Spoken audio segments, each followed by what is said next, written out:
Well, thank you everybody for coming. We're in sprint 43. This is our show and tell at the end of the last 2 week sprint. Welcome to London, and I'll spin the camera around. We've got some people here in Leeds as well. So yes, we've got a live link into London via Skype. We're going to do some presentations here on what we've done in the last 2 weeks and then go to London. We've also got our guest speaker Sean, who's going to talk about low estimation and mob programming. So we're going to do our presentations. Sean's going to do his guest slot with some questions, and then we're going to transfer over to London. For the people in Leeds, on your chairs you've got a handout just saying what NHS.UK is, some free stickers provided by Si, and also some stickies. So with the stickies we're doing a kind of in the moment retro. We've got a retro board just behind Si, who's going to give us a wave. Nice.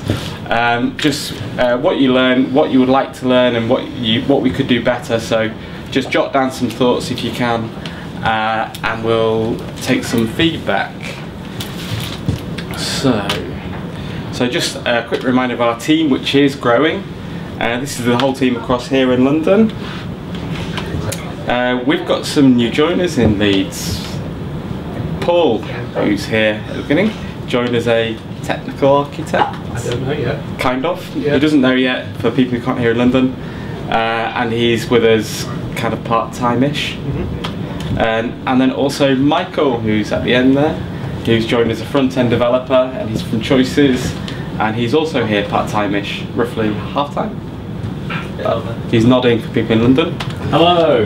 Hello new people. Hello new people. So in the last sprint we're doing loads and loads of recruitment and lots of interviews, and we've currently got 2 content designers that are looking good, and we're still interviewing. We didn't manage to secure a developer who was interested in joining, unfortunately. We've got a delivery manager who's thinking about it. Designers, we've not quite got another designer yet. We've got a product owner who we've offered to, who should start hopefully next sprint. Big thanks to Becky. She's put loads of really good CVs in front of us, and so keep it going. So onto our sprint goals. We had 3 main sprint goals this week. One was to deploy pharmacy connection to stomachache on beta.nhs.uk. We're almost there with that, and Steve's going to show you the thing later. So that'll go to the next sprint. We've been working on some transition planning, including some conditions and matrix of conditions of services. So I'm going to quickly share that up later. 0 minutes. And we've also done some user research with pharmacists, which Ian's going to talk about. So thank you, and I'm going to hand over to Steve, who's going to show the thing. Okay. It's a bit of a... Is this... No, that keyboard or mouse doesn't work. Everything's on that, and you've got to use that. Okay, this isn't going to go very well. It's dual screen. Just escape out of that. And then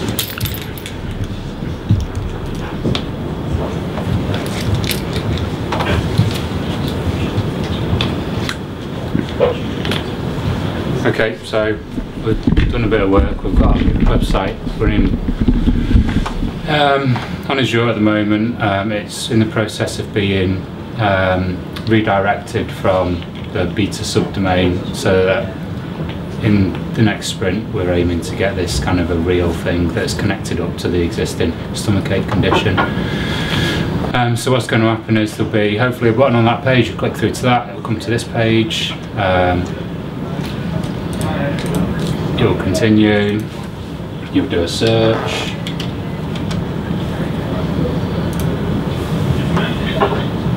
and you might get some results, maybe you won't. Syndication might be struggling, release has just come out. Okay, so in theory, there you go, so you get some results, you get 3 results. Still lots of changes that are being worked on at the moment. If one of these isn't open, because it's... So these are open results, depending on the time of day, you might not get any, so then you can come and see some more. And that's it. hasn't changed that much really. The changes are coming and should be in the next sprint, and that's it. Thanks. I know that was a really quick demo, but we had feedback from the last retro that people actually wanted to see the thing, so that was it.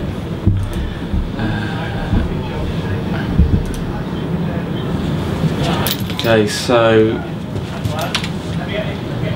I think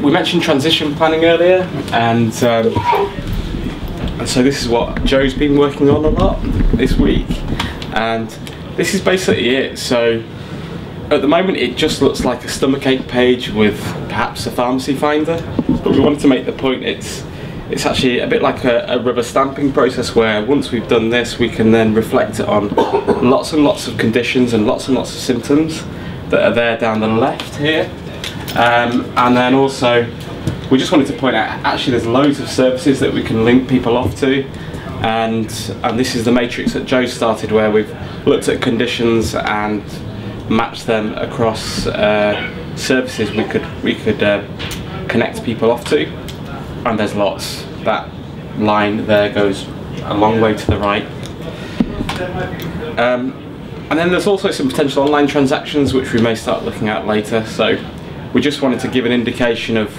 where this could go and try and make the point it's more than just a pharmacy finder. So yeah, I'm going to pass over to Ian, who's done some research in pharmacies this week. Sorry, it's a bit of a... Is it just the forward? It's just that key there. Hi. So one of the things we wanted to do was to look at pharmacists, and firstly thanks to Jason Clark of EPS, because we had some chats with him and he's shown us how we can get into multiple chains and things like that. So it looks like we can get a set of user research going with pharmacists over the next few weeks and months. So that will be good. And also Mohammed Hussain, who let us go to some of his pharmacists. He's got one in Ravensthorpe, one in Murphyfield.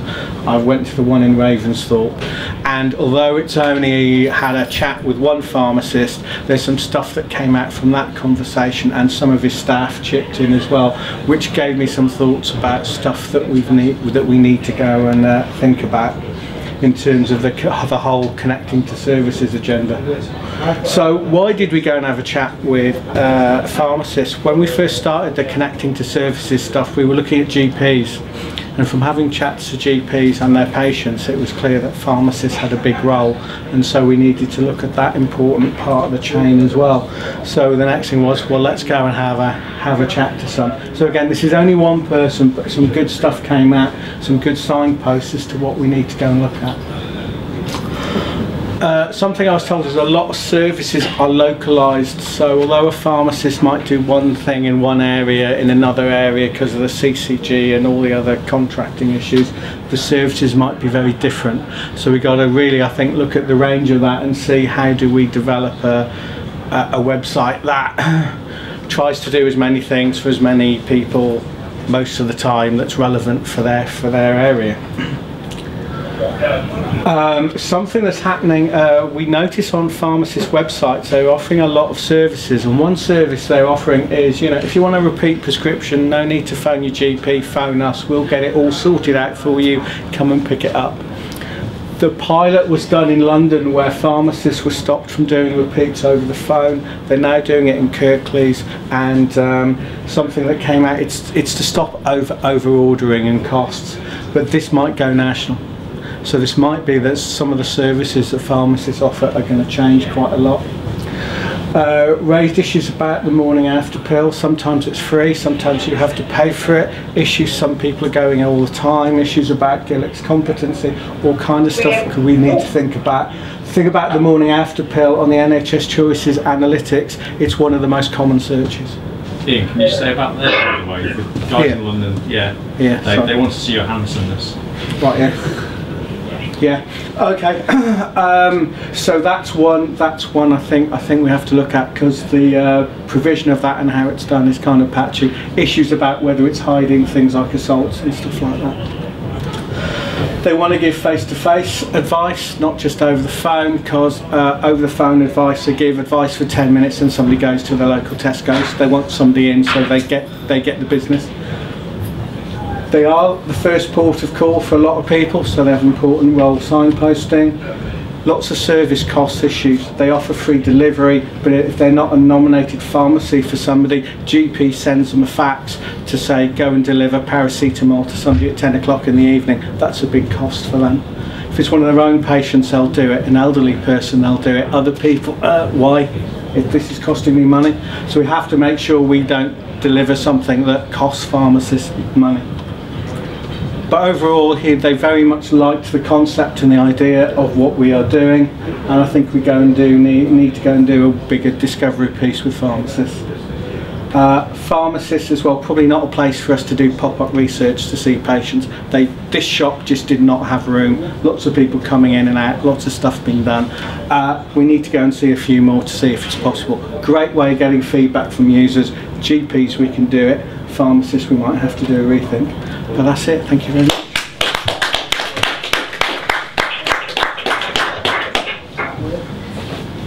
We go in. Sean? Right.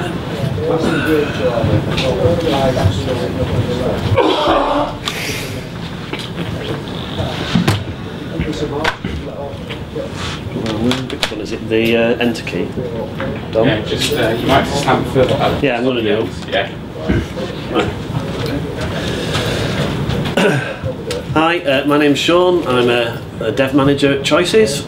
I'm interested in lean and agile and stuff, and as such I went along to a talk by a guy called Woody Zool at Skydoc about a month ago. A couple of other team members went, so Ian and Neil were there. So Woody Zool is a 20-year plus extreme programmer. He wrote a book on mob programming. So the two things I'm going to talk about today were the two things that his talk were about. No estimates and mob programming. I do no estimates first because I've got more interest in that, to be honest. And we can take some questions at the end. And I'm mainly going to talk about, these are the notes I took while I was there, so we're mainly going to talk about Woody's point of view, but I might put my own things in a little bit. So I think most of the people, particularly that come from a dev background, don't like estimates. I think, and I'm definitely in that camp. So one of the things that the conversation started around what is an estimate, and whether there was any, had anybody ever had an estimate that worked. So there was a lot of, I think that the problem, it starts off being a guess and then it turns into a promise quite quickly, and even if you try and obfuscate it with points or ideal days or whatever you want to do, people say, well, how many, or t-shirt sizes even, people immediately try and put that into days.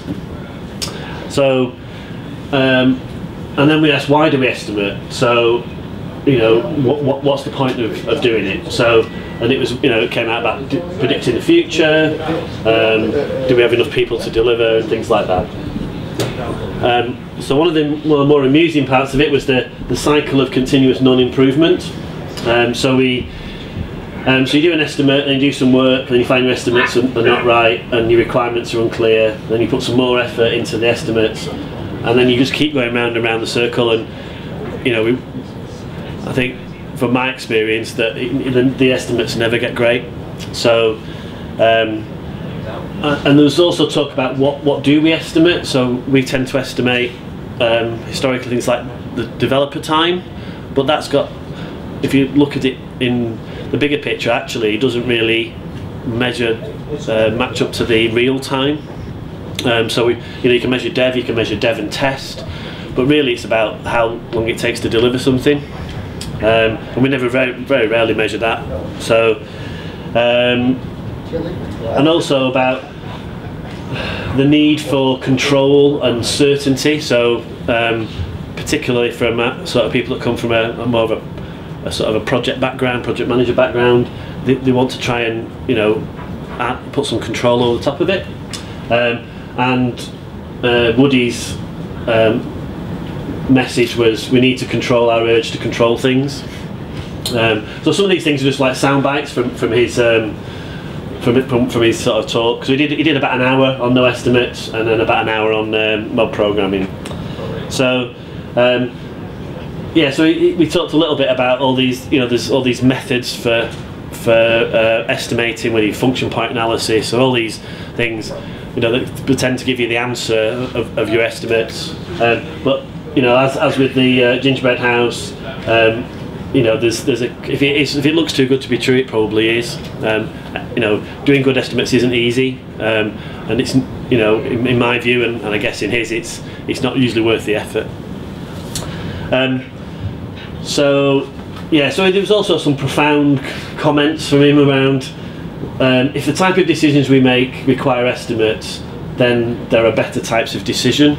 So you need to kind of go away and think about whether that's a real thing or not. And so I'm not a fan of estimates, but I'm an advocate for planning and planning poker. So I think that one of the best bit about planning poker is not the numbers you come out with at the end, it's that you come out with a common understanding, and if there's somebody at one end of the scale and somebody at the other, there's either somebody's got a really clever idea here, or they're not understanding the complexity. So bringing people together around a middle point, whatever that number ends up being, is a good thing. And remember that stories are placeholders for conversation, and the more of the right conversations you have, the better your delivery will be. And if you focus on small stories, it kind of negates a lot of the need for estimates. So if you use historical data as an indicator for future performance rather than doing the estimate, so if you delivered 10 stories last sprint and your stories are roughly the same size, there's probably little chance of you delivering 20 stories the next sprint.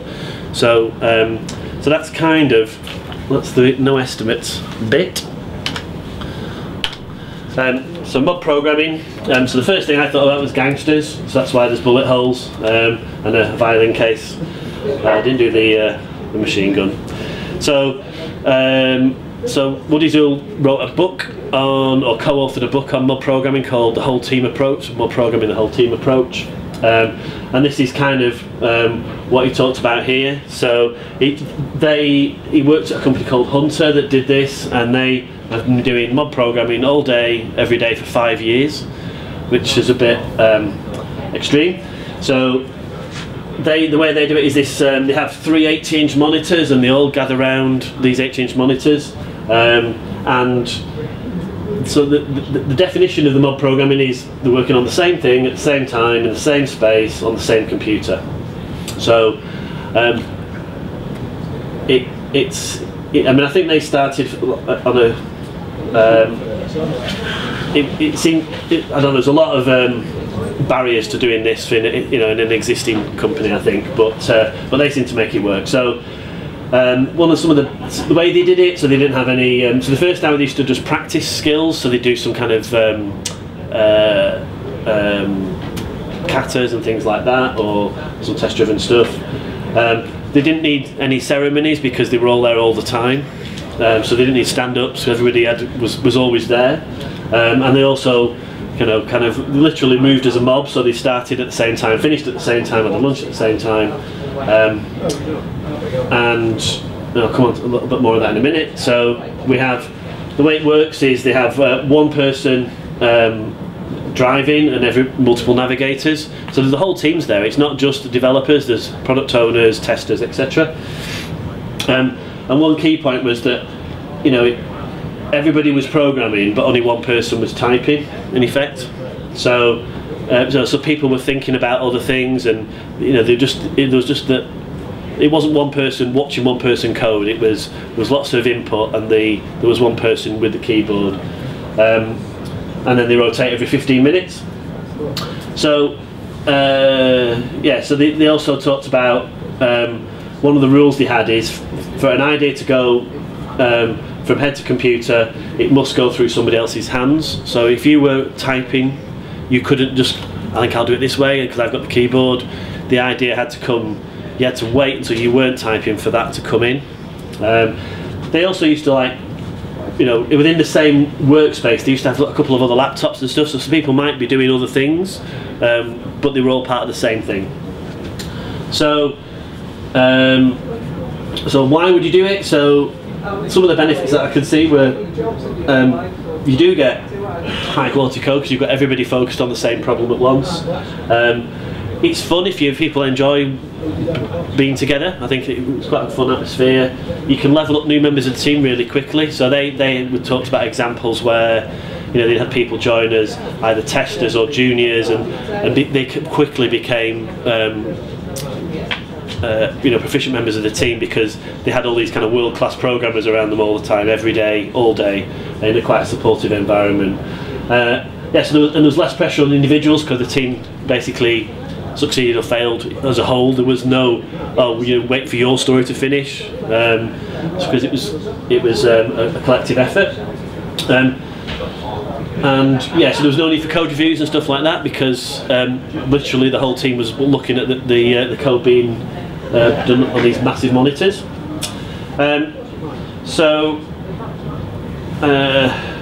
Yeah, so another couple of these. There's a couple of quotes there. So there's "Turn up the good" from Kent Beck, and the object isn't to make art, but to create the environment that makes art inevitable.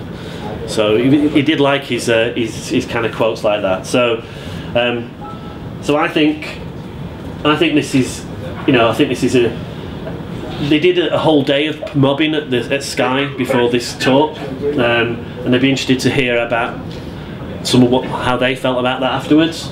I'm not sure it's a sustainable thing to do in a scalable delivery team way here, but I do think there could be some situations where mobbing is good. I mean, it happens organically sometimes. You get people, you know, with a particularly difficult problem or a time-critical problem, people we see crowding around a particular screen.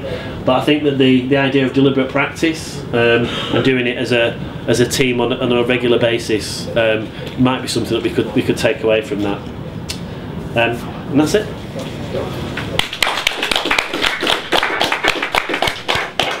Can you take a couple of questions now, then we'll switch over? Yep.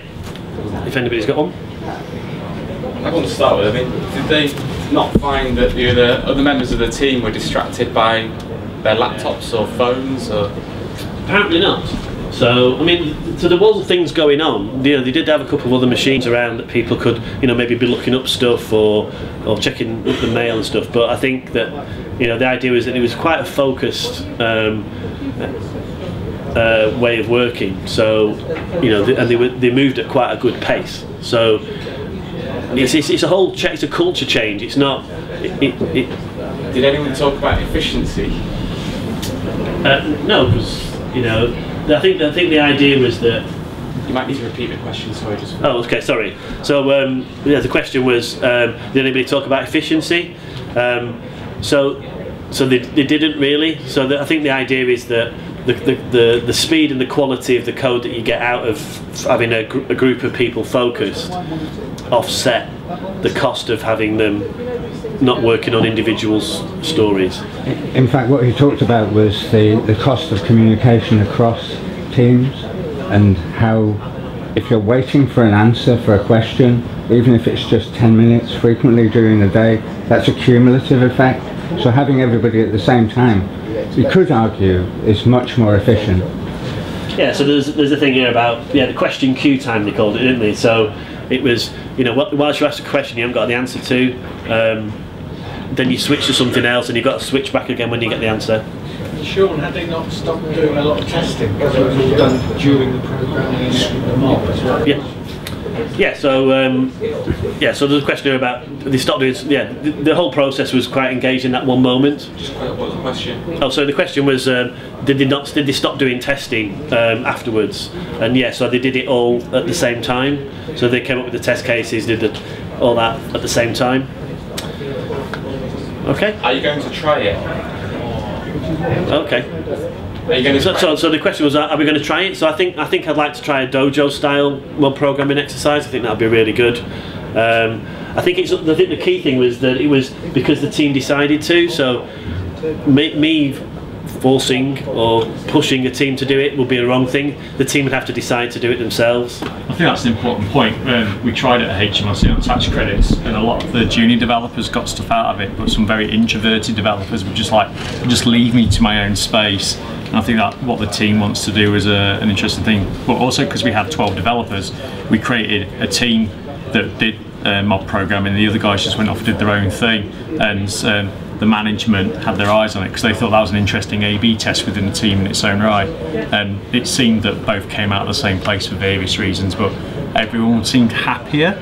So I mean, the results seemed the same, but you know, because there was these two different working environments within the team for doing programming, there was less of this sort of like, you know, oh, we wish we could do it this way. People who wanted to do it that way had that choice, and those who wanted to do it the other way had this other choice as well. I think it's just a different way of doing it. I think there's still best practices you should do in either way, whether you're doing you know, distributed programming or mob programming. I think there's, you know, some of the rules that came out of it are quite good, rather than just everybody, you know, one person hogging the keyboard for an hour at a time. And you know, so there was quite a, you know, the structure of it is worth exploring.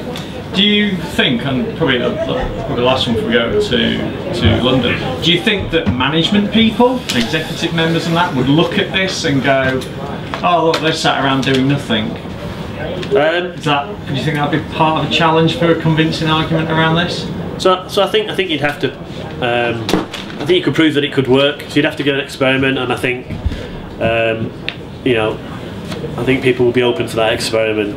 But let's say you've got to have a group of people that really want to do it as that way, and then also produce some evidence that it's not a resource sink, that you can get stuff out of it. Sorry, just one more question from Dave.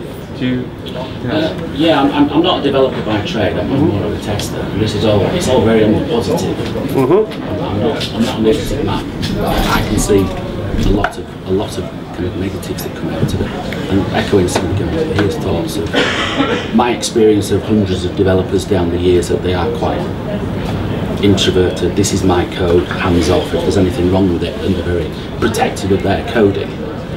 So there's that element of getting the right type of people to do this kind of work. And then there's a little bit of a thought of digging a hole in the road, one digs, four watch kind of attitude, and the strongest member sits himself down and kind of drives it, and the others nod on in the background. So that's why there is a structure, the way they rotate the keyboard every 15 minutes, and if you've got the strongest ideas, then you definitely don't want to be in the keyboard, because you can't input those. You've got to be away from the keyboard to get your ideas into the code. So somebody's, you know, is literally there, you know, doing the typing or doing, you know, writing, you know, making a test case pass or whatever, and there's stuff going on. I think it will be an interesting exercise to try. I think you need the right team, the right people. You know, you don't want your introverted people. You want testers that are, you know, for me the value of testing these days is up front. You know, let's design out the errors. You know, let's think of all the, you know, the developers go on a happy path, testers stray from that path, and that's the value for me, and that mindset difference. But fixing that right up front is cheaper, I think, than doing it later. Sorry. No, it's okay. We have to wrap up. I'm used to being there. We may have some questions in London, but I'll connect through to them and we can ask them. So we're just going to do a tech switch over to London, hopefully, which will be painless.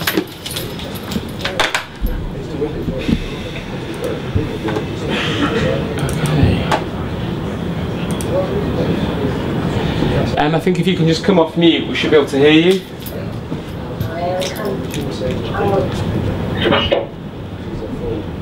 We can hear you now, I think.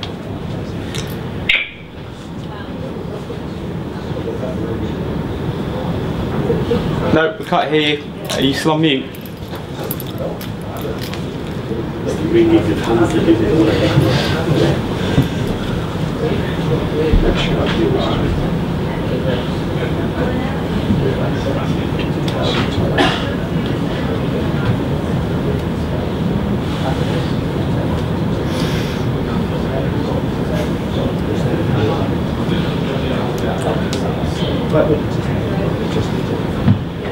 This is are you on Slack, sir? Do you want me to send you a message? Yeah, we can't hear you, Our volume's up, right? Yeah, our volume's not. That's 31. That well-known number. Like 11. Where can you go after 10? 31's after that. It is, yeah. So let's just try.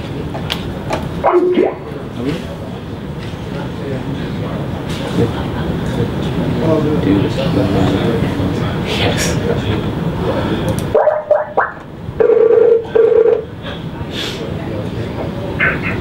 Can you hear us now, Dom? Yes, we can. We'll go on mute. Cheers. Good.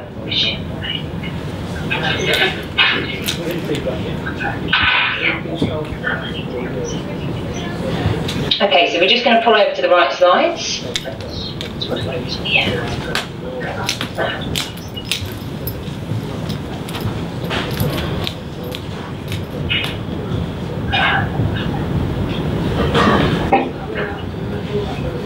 So, smoothly done. There are some joys with our Wi-Fi between London and Leeds. I'm hoping you can see me, and if not, I'm going to give my colleague Tim some slack here so you can monitor what's going on in Leeds. Can you sign Dom a shout for me?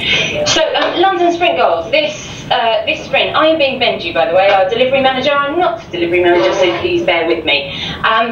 Sprint goals this month, this sprint, sorry, we have create prototypes for lab. Done. Woo. Gemma is the lead on that, so if anybody's got any queries, shout her. Next thing we have been working on is CMS, putting the content through CMS options in order to make recommendations, and this is currently in progress, and if you want to speak to anyone about that, you speak to my colleague Karen, who is a new joiner, and I will introduce him shortly. Key hires, we have content designer, designer and developer in progress, and I can give you those names shortly. If that's useful, you can come and shout me after this. And next point we have separating the beta.nhs.uk content from the presentation application, a content store support issue, and that is my friend Dom over there, if anyone's getting any queries on that one. In progress. Publishing the diabetes page, it says in progress, but we are so nearly there. It was a done, last night it was a done. We have an 11th hour, a query from a policy team, there's a minor amendment going to be made today, so if you were talking to me an hour later, it would be there and done. Spike, finished transition page, another done. My colleague Henrik is the lead on that, and you can speak to him if you've got any queries. And preparing for the discovery research for a register with a GP, that is in progress at the moment, and my colleagues Claire and Matt, who's not here at the moment, and other Matt, because we like to employ people called Matt because it helps me remember their names, are the people to speak to, and that is underway. There was a lovely post from Matt Harrington this week on our blog. I mentioned our blog, transformation.nhs.blogs.nhs.uk, about the project and what's going on, so do check it out. And then new joiners. We have some new people joining us in London this week, and for some bizarre reason it's not updated across the network, but I can point to Lee. Lee. I can point to Lee, she's out there. So we have Karen Cosford, who is our information architect. Paul Petman, our PMO, is the gentleman in the back there. Sorry Leeds, I know you can't see that. Michael Cornford, our program manager, is here. Come and say hi to him. And Leela Walsh is Rachel's PA, and she has also joined us. So welcome, guys, and do introduce yourselves. It's going to be nice and brief from London this week because we're focusing on sharing with learnings, and I'm going to kick off with Claire on register with a GP. I would, if you could stand on that spot, that would be lovely, and I may have to click for you. Okay. Hello everyone. If I haven't made it before, my name is Claire. I'm the user researcher on Register with a GP. We're a team of 3 at the moment, and both Matt's on holiday today. Yeah, so we've just started. Sprint 01 is what we're on. Yeah, keep going. Ooh, wow. So that is how exciting this project is. That's pretty crazy. Yeah. Hold on. Yeah. So I'm going to, no? Okay. So anyone with epilepsy, please look away now. This is the form. So what we're looking at people registering with a GP on a paper form. Do you want to just move forward? So paper form, that was the GMS one, the purple one. That is a national form. You can go and get from your GP, fill it in and go and register. Most surgeries like to get some more health information off you. So they will probably have another form, possibly paper. You will be duplicating information on that, like name, address, and they'll ask you about some health conditions. There are lots of those out there, as you can imagine. And some have digitised their forms. Yes, please, assistant. Oh, we've lost the digitised form. Morby Street in Vauxhall has a digitised form. I only put that slide in this morning and it obviously hasn't updated. Okay, so some people have got a digital interface. Yeah, keep going.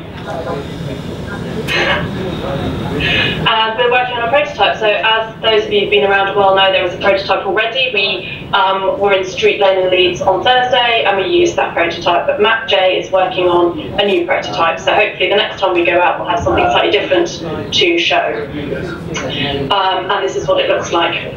Thank you very much. Next slide. So where have we been? We have we've been to Street Lane on Thursday. I know a lot of you guys have done research there already. Really great practice, very helpful. Matt and I were loitering in the waiting room talking to patients, and we got to speak to some of the admin staff who do the registration. And we have done one visit to Morby Street in Vauxhall. I'm hoping to get back there this week. All we've done in Vauxhall so far is speak to the practice manager and their head of IT. So I need to get back there and start talking to some patients. So that is 10 patients. We've managed to speak to 10 patients so far, so that's very exciting. As I said, all in Leeds. So the process is something that we obviously need to focus on, as you would imagine, or you know already because you've been looking at this subject area. It's very localised. ID requirements vary. Obviously, some people don't have the sort of ID that's required to prove who they are, because that's not the sort of life they live. They don't have a passport, they don't have a driving licence, they don't pay bills. It's very difficult for them to identify themselves. Particularly in Morby Street, we're seeing a lot of flexibility around when people need treatment. If they don't have ID, if they can't prove where they live, and they have a need, that need is seen to. It's quite a specific population. There are lots of non-English speakers. There's a hostel there for people with alcohol dependency, so they have a lot of ex-offenders, so they have a lot of different types of scenarios that they need to cater for. And the biggest limitations really are around ID, proving who you are, and catchment areas. Particularly Street Lane has a big map on the wall with that catchment area, and you will not pass that line without a very, very good reason if you want to register there. Next one, please. So far, yep, next one is one of the key identifiers is the NHS number. People are finding that very hard. It's not something they remember, and they often find it very hard to locate. Very much personal and online recommendations count, so people are asking neighbours, which GP surgery should I register at? They're looking at reviews online. The prototype has some review content on there, which people were very keen to look at. And when it comes to general online use, there's an awareness that it's possible, but most people don't do it. If they've used online, it's for hospital appointments, not booking with the GP, even though they know it exists. People like to phone up, people like to come in and book their appointments. That's what we've seen so far. And there's some other stuff happening that we've met with the people who are working on these projects. Just so you know, Citizen ID, so thank you Leeds people. We were up there on Thursday talking to that team. Matt Harrington was speaking to the XML team. We've had a meeting with the patient online guys in terms of if we're going to be promoting online uptake. That's something they're doing, so it'd be great to work together with them. And chargeable status, otherwise known as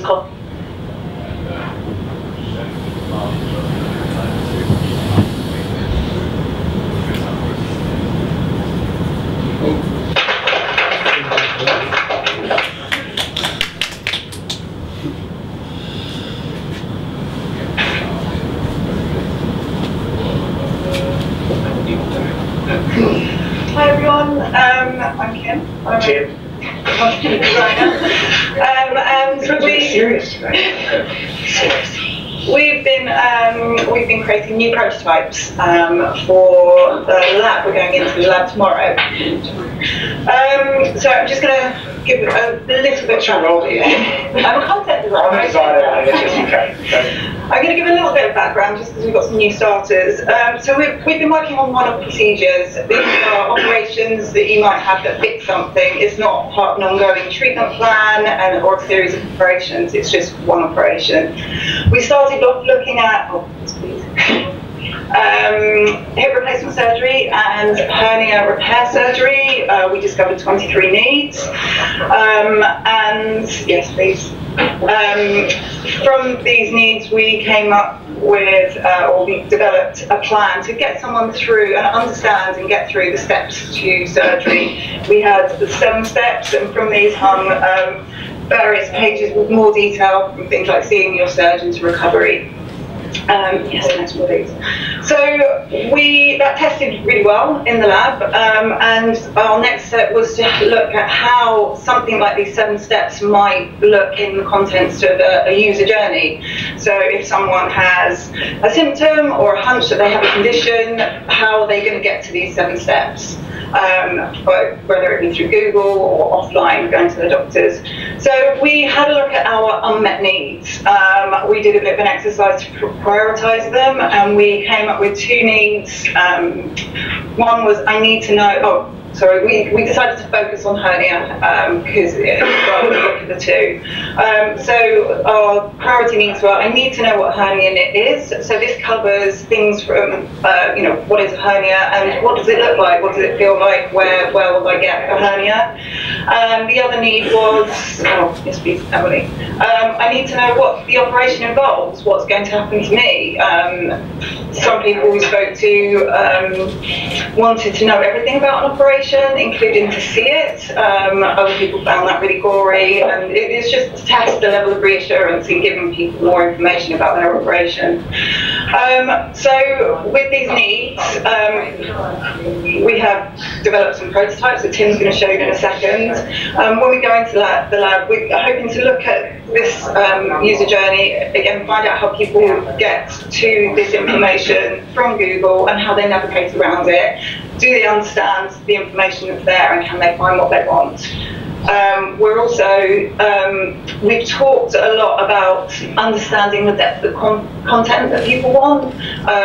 We're trying to get people where they want, but give them information to understand as well. So this has given us another opportunity to look at second-tier content, where people just want to dig a bit deeper. And it's also given us an opportunity, please, to develop and build on our content and design patterns. We talk about patterns. Tim's going to show you, I'll go through in a bit more detail in a second.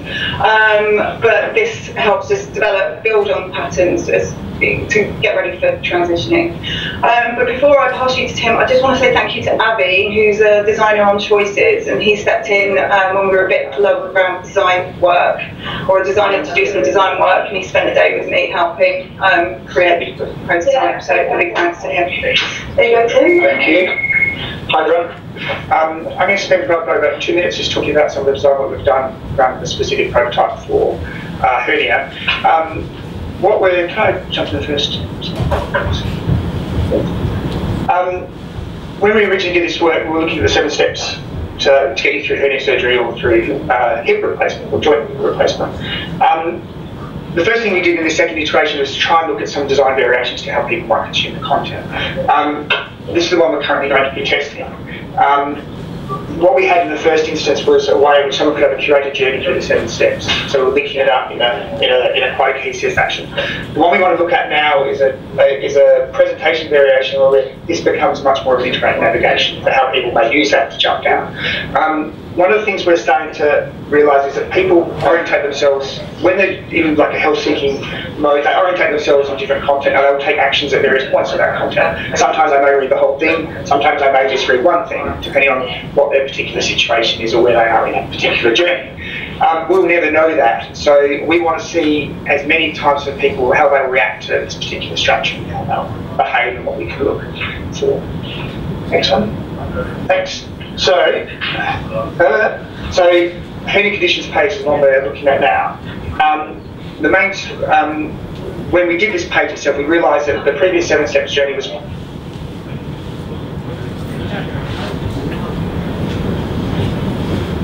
surgery. I need to know what it's going to be taken.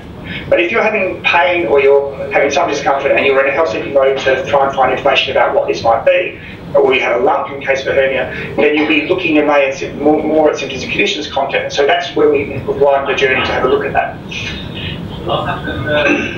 We came up with some new patterns to look at. Hernia page itself, this is a full view there. This is just a zoomed in on just at the top section there, and I just want to sort of highlight 2 points here. The first one is the overall structure, looking at the what's, we're looking at the how is it, and we're looking at what you're going to be able to do with it. Our feeling is that people want to get some sort of way of orientating themselves around what actually is a hernia, and then discover more information as they move down the page further.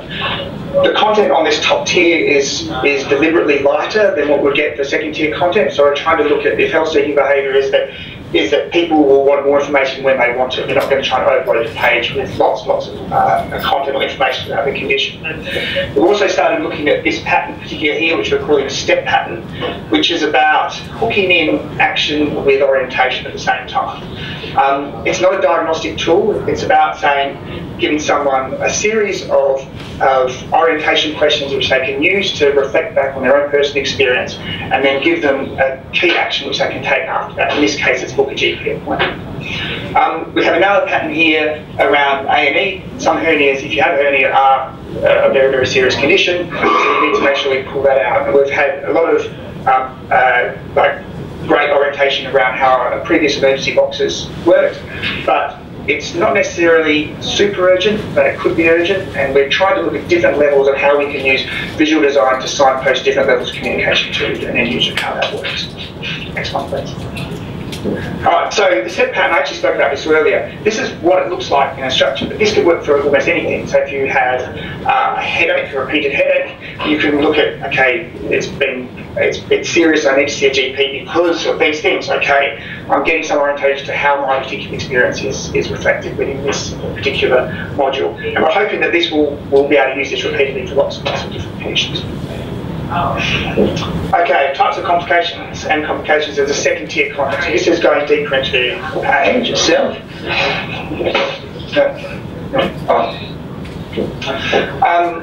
And as you can, there's much more words here, and we're trying to hook in together more diagrammatic content. So this is basically a lexicographic display here. Content describing what actually a hernia is, what actually is a physical process your body's going through when it shows it, and then looking at all the different types of hernia as well too. Thanks, through. That's it. Thank you very much.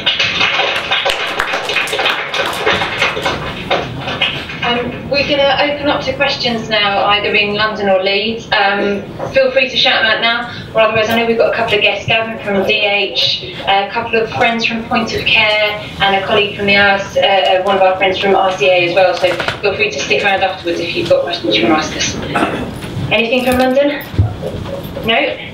Anything from Leeds? Any questions? No, I think we're all staying quiet here. Silence. Oh, yeah, I'm going to take that as a no then, and you can always follow up with email or a message later if there's anything. Thanks for your time, everyone. Thanks for coming along. Cheers. Thank you, guys.